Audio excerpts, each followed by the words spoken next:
Então vou dar para vocês um resumo de como é que está o mundo hoje. Imagine uma casa com 5 crianças hiperativas, 5 crianças, todas de 4, 5 anos de idade, assim, sabe, sem medicação ainda, hiperativas e sem medicação. E essas crianças com objetos cortantes dentro de casa, faca, tesoura, objetos perfurantes, e nenhum adulto que tome conta delas. Você imaginou o caos, o perigo? O que essas crianças precisam é de um preceptor, de alguém que cuide delas na casa, correto? Pois o mundo é essa casa que eu ilustrei. Nós temos algumas crianças hiperativas e outras mal educadas, confundidas com hiperativismo, que estão assim à solta e não tem ninguém que as controle, e precisamos de uma governança mundial para controlá-las. Quem são essas crianças? A Bolsa de Valores, por exemplo. Quem pode controlar a Bolsa de Valores? Ninguém. Ela é especulativa. E se uma notícia falsa, um fake news, faz cair a Bolsa de Valores de Tóquio, é possível que você perca o seu emprego em São Paulo, mesmo sem nunca ter ido a Tóquio. Depois eu vou falar um pouquinho mais sobre isso para vocês. Além a Bolsa de Valores tem que ser controlada com mecanismos mundiais que não podem ser mais a especulação. Outro problema, tráfico de drogas e de armas. Nós estamos vendo direto e reto traficantes, pessoas perigosas que simplesmente fazem crime num país e pulam para o outro e nada lhes acontece, porque não há uma legislação mundial para pegar essa pessoa no outro lugar.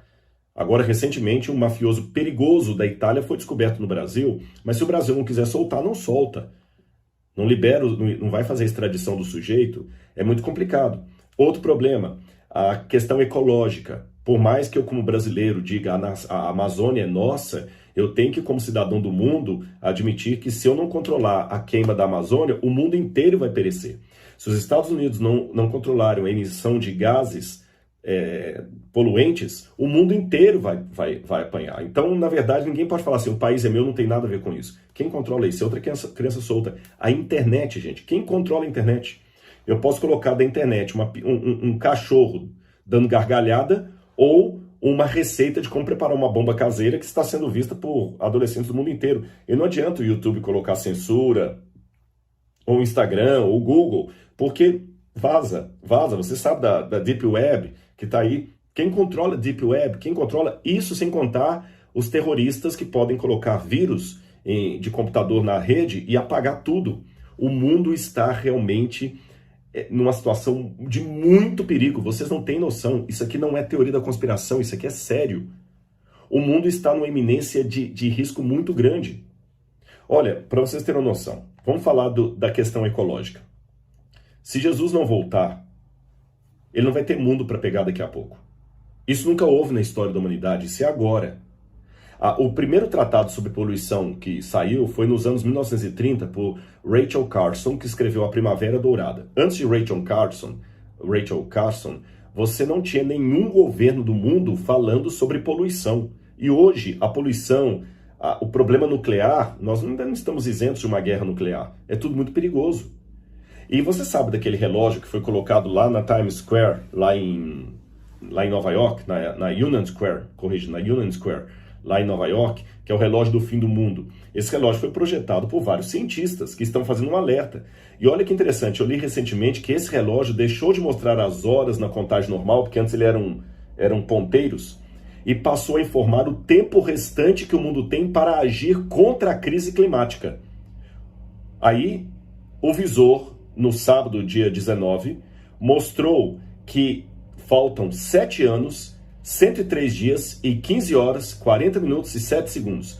Após isso, o tempo vai continuar decrescendo e os prazos vão se tornando cada vez mais urgentes. Ou seja, nós temos 7 anos, 103 dias, cada dia vai diminuindo aqui, para resolver o problema de poluentes do mundo. Senão o mundo vai acabar, ponto. Isso aqui não é profecia furada, não é vidente que está falando, não é pastor de igreja, nem padre, nem sensacionalista religioso. São cientistas que estão alertando o mundo contra a crise. Eu sei que tem alguns falando que a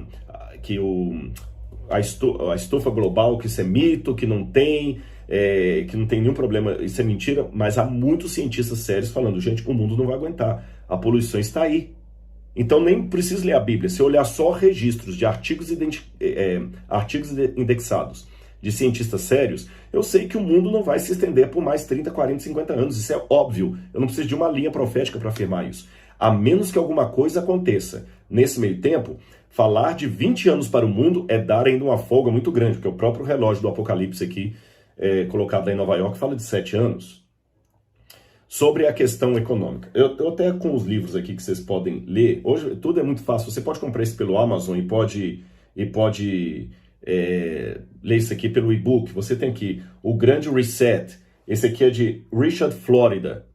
Esse camarada aqui é um dos gênios atuais sobre a questão de economia mundial. E 2 livros que eu recomendo para vocês é o Grande Reset, acho que não estão em português, e o outro, Covid-19 e o Grande Reset. Esse aqui é melhor porque ele foi escrito por Klaus Schwab e Thierry Marellet. Esse Klaus Schwab, tá aqui, olha, e Thierry Marellet. O Klaus Schwab foi o fundador do Fórum Econômico Mundial nos anos 1970. E ele fez parceria com esse outro francês aqui, o Thierry, e publicaram O que será o mundo. E eles notam o seguinte, esse livro tem muita coisa parecida também com o livro de Richard Florida. Ele diz o seguinte, o mundo hoje precisa ter um reset da economia. A gente sabe resetar a máquina, quando você bate Ctrl Alt Del e reseta a máquina para começar tudo de novo. Só que o grande impasse que eles estavam vendo é o seguinte, como é que você vai mudar a economia mundial?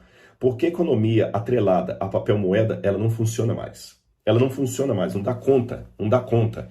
Porque mais cedo ou mais tarde, mesmo os países ricos têm que emitir novas cédulas, e aí vai desvalorizando o dinheiro. O dinheiro não pode mais estar atrelado a tesouro nacional como no passado. Por isso que fala-se hoje em criptomoedas. Hoje o governo não consegue mais, nem os melhores governos, controlar a questão dos impostos. Há muita sonegação. Então como é que você faz para controlar tudo isso aí? Sem contar que você tem uma população mundial crescendo cada vez mais, e a maior parte do PIB do mundo está na mão de 2.000 e poucas famílias. Quase 70% do PIB mundial está na mão de 2.000 e poucas famílias. Não se sustenta. Quando eles querem corrigir isso, não é porque ninguém quer bonzinho, ninguém é Madre Teresa de Calcutá. Esses economistas eles estão querendo fazer com que a economia não exploda e sobre para eles mesmos. Você está entendendo? E eles estão dizendo que o Covid foi a oportunidade que eles precisavam para o reset. Porque o Covid fez com que o PIB de muitos países ricos caíssem. Muitos países, eu estou com a lista ali, todos os países ricos tiveram queda no PIB.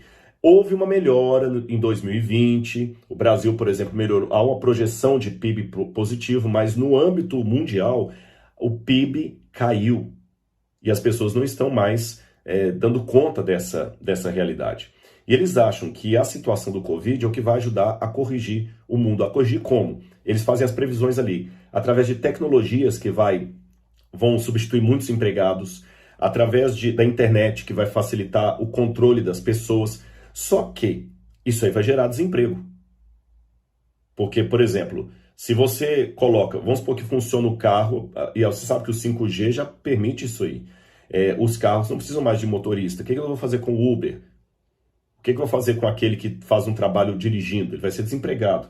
Aí vem a proposta do Yuval Harari, que escreveu Lições para o Século XXI, esse aqui está em português, onde ele fala que o futuro da humanidade vai ser realmente uma diminuição de empregos, mas o governo vai dar bolsas para todo mundo, como é o projeto que Israel faz com os judeus racídicos que não trabalham, mas ficam só estudando a Torá. E eles fazem todo o prognóstico. Gente, eu não tenho expertise para falar de economia mundial, estou só citando quem tem. Esses autores, eles falam que realmente o governo vai controlar a economia do mundo de tal maneira que o dinheiro vai ser virtual. E sendo virtual, as pessoas vão viver de pensão do governo. Isto promete uma situação de colocar um igualitarismo, onde você vai ter uma classe média predominante. Não haverá ninguém desesperado com fome, porque as máquinas vão produzir e o governo vai distribuir para todos. E que governo? Não pode ser o governo desse país ou daquele, tem que ser uma governança mundial. E o controle também sobre o trabalho das pessoas. Tudo isso mostra que nós estamos caminhando para um controle econômico, financeiro, ecológico e uma governança mundial. Não tem que fugir. Aqui o Rodrigo não está falando que ele é a favor ou contra isso. Eu estou admitindo que não há o que fazer nesse sentido. O mundo caminha para isso. Uma governança mundial que controle a economia, que controle as emissões de poluentes, e que talvez decrete feriados mundiais, porque perceberam com o Covid que a população presa dentro de casa diminuiu, a emissão de gases, diminuiu a poluição, deu muitos benefícios. E muitas empresas estão percebendo que não precisa tirar o camarada de casa. Ele pode trabalhar em casa. E é fácil hoje, através de algoritmos, controlar você. Você sabe que o algoritmo já controla o que vai aparecer no seu YouTube, o que vai aparecer no seu e-mail, no seu WhatsApp.